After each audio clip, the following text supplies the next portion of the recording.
Hello YT family, welcome to my channel Kaushalya Tammisetti. ఈరోజు వచ్చి video నేను సండే స్పెషల్ అయితే చికెన్ ఫ్రై అండ్ రసం చేద్దాం అనుకుంటున్నా. చింతపండు అండ్ టొమాటో వేసి రసం అనేది పెడుతుందాం అనుకుంటున్నాను. సో దీనికోసం బాండి అయితే పెట్టి ఇంకా చికెను అండ్ సాల్ట్ పసుపు యాడ్ చేసేసి నీరంతా ఇంకిపోయేదాకా కుక్ చేసుకోవాలి. చికెన్ ఫ్రై కోసం నేనైతే ఇట్లా చేస్తున్నాను. దాదాపు 15 to 20 మినిట్స్ అనేది ఈ చికెన్ కుక్ అయిపోతుంది. ఈ చికెన్ అనేది కుక్ అయ్యేలోపు మనమైతే చింతపండు అనేది నానబెట్టుకోవాలి. దీనికోసం ఒక పెద్ద లెమన్ అంత చింతపండు తీసుకొని అందులోకి నేనైతే హాట్ వాటర్ యాడ్ చేసుకున్నా. హాట్ వాటర్ యాడ్ చేసుకుంటే చింతపండు అనేది తొందరగా ఉడికిపోతుంది. తర్వాత నేను గిన్నెలు చదువుకోవాలి. గిన్నెలు చూసారండి, స్టాండ్ నిండా ఉంది. సండే వస్తే ఇంట్లో పనులే అసలు అవ్వవు. పిల్లలు ఇంట్లోనే ఉంటారు. So breakfast late, lunch late, అంతా లేట్ అయిపోద్ది. పిల్లలు స్కూల్కి వెళ్ళిపోతే పని అంతా అయిపోతుంది. నేను గిన్నెలు అయితే సదిరేసాను.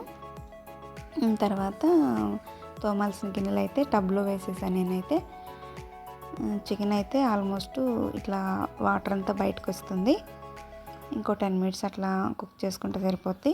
ఈ గిన్నెలు వచ్చి బయట కడగటానికి వేయాలన్నమాట. టబ్లో వేసుకున్నాను నేను. తర్వాత రసానికి ఇలా చింతపండు రసం వేసి అందులో ఒక ఆనియన్, ఒక 2 టమాటోస్ అండ్ కొత్తిమీర అండ్ పచ్చిమిర్చి అన్నీ యాడ్ చేసి మన చేతితో గట్టిగా కలుపుకోవాలి. ఆ రసం అంతా అందులో ఇంకేదాకా ఇదంతా వేసుకొని అందులో సాల్ట్ అండ్ పసుపు యాడ్ చేసేసి మనం అందులో సరిపడా వాటర్ యాడ్ చేసేసి పొయ్యి మీద పెట్టుకొని ఉడికించుకోవాలి. ఒక 10 మినిట్స్ అలాగా.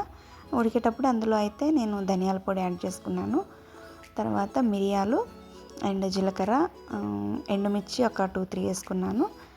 తర్వాత వచ్చేసి వెల్లుల్లి, ఇవన్నీ దంచుకొని కచ్చాపచ్చగా దంచుకొని రసం అది బాయిల్ అయ్యేటప్పుడు అందులో అనేది వేసుకొని ఒక 5 మినిట్స్ అలా పొంగొచ్చాక దింపేసుకోవటమే.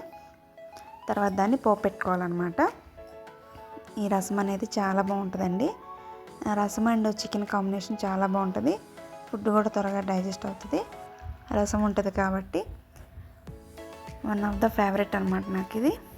సో అల్లం వెల్లుల్లి పేస్ట్ అయిపోయింది. సో అందుకని నేను చికెన్లోకి అల్లం వెల్లుల్లి పేస్ట్ ఫ్రెష్గా పట్టుకున్నాను. ఇప్పుడు అది మనం బాయిల్ చేసుకున్న చికెన్ ఉంది కదా, అది తీసి సపరేట్గా ఇప్పుడు ఫ్రై చేసుకోవాలి. ఆయిల్ వేసి అందులో నేను షాజీరా అది వేసుకున్నాను. తర్వాత అల్లం వెల్లుల్లి పేస్ట్ ఒకటి యాడ్ చేసుకున్నా. ఆనియన్స్ యాడ్ చేయాల. చికెన్ అనేది డ్రైగా రావాలంటే ఆనియన్స్ యాడ్ చేయని అవసరం లేదు. కావాలనుకున్న వాళ్ళు యాడ్ చేసుకోవచ్చు. ఆనియన్స్ అవసరం లేదండి. అల్లం వెల్లుల్లి పేస్ట్ యాడ్ చేసిన తర్వాత పచ్చివాసన పోయేదాకా వేసుకొని చికెన్ యాడ్ చేసుకోవాలి. ఇక్కడ నేను రసానికి పోపు పెట్టుకుంటున్నాను. ఎండుమిర్చి, వెల్లుల్లి, ఆవాలు, జీలకర్ర, కరివేపాకు ఇవంతా వేసేసి నేనైతే రసానికి పోపు పెట్టుకుంటున్నాను. పక్కన చికెన్ కూడా కుక్ అవుతుంది. ఈ పోపు అనేది అయిపోయిన తర్వాత రసం తీసి ఇందులో పోసుకోవాలి. ఒక పెద్ద పొగలాగా వచ్చింది.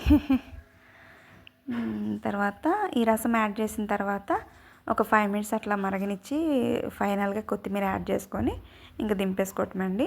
చికెన్ అనేది కుక్ అయింది కదా, ఇప్పుడు ఇందులోకి నేను కారం అనేది యాడ్ చేసుకున్నాను. పక్కన కూడా రైస్ పెట్టేసా లంచ్ కోసం. కారం యాడ్ చేసి ఇట్లా తిప్పుకోవాలి. అట్లకాడ ఉంటే బాగా ఫ్రై అనేది బాగా తిప్పుకోవడానికి బాగుంటుందండి. అంటే అడుగంటది అనమాట. అడుగంటేనే దాంతో తీసుకోవచ్చు. తర్వాత ధనియాల పొడి, గరం మసాలా యాడ్ చేసి బాగా కుక్ చేసుకోవాలండి. అది చికెన్ అనేది బ్రౌన్ కలర్ వచ్చేదాకా కుక్ చేయాలి. అప్పుడే పొడి పొడిలాడుతూ బాగుంటుంది, చాలా బాగుంటుంది ఫ్రై. రసం అండ్ చికెన్ ఫ్రై అయితే 2 అయిపోయింది. రైస్ కూడా కడిగి పెట్టేసా, అది కూడా అయితే అయిపోయింది. ఇప్పుడు వచ్చేసి ఇదంతా డైనింగ్ టేబుల్ మీద సర్వ్ చేసేసా నేను. సండే స్పెషల్ రసం ఇది, చింతపండు టమాటో రసం అండ్ చికెన్ ఫ్రై అనమాట. గార్నిషింగ్ కోసం కొత్తిమీర అలా పైన పెట్టాను. అన్నం వచ్చేసి వేడివేడిగా ఉంది, పొగ కూడా వస్తుంది. వేడివేడి అన్నం. అలాగే ఈ రసం వచ్చేసి నేను లంచ్ చేయటానికి పెట్టుకున్నాను పక్కన సపరేట్గా. ఇంకా డైనింగ్ టేబుల్ మీద పెట్టేస్తానమాట. ఇది వచ్చేసి గోంగూర పచ్చడి, ఇది వచ్చేసి అల్లం పచ్చడి. లాస్ట్ టైం నేను అల్లం పచ్చడి చేశాను, ఒక వీడియో పోస్ట్ చేశాను. ఇదనమాట. ఇది ఈరోజు అంటే సండే యొక్క వీడియో. మా వీడియో కనుక చూసిన వాళ్ళు ఖచ్చితంగా ఒక లైక్ చేసి వీడియో నచ్చితే సబ్స్క్రైబ్ చేసుకోండి. Thank you for watching. Bye bye, take care.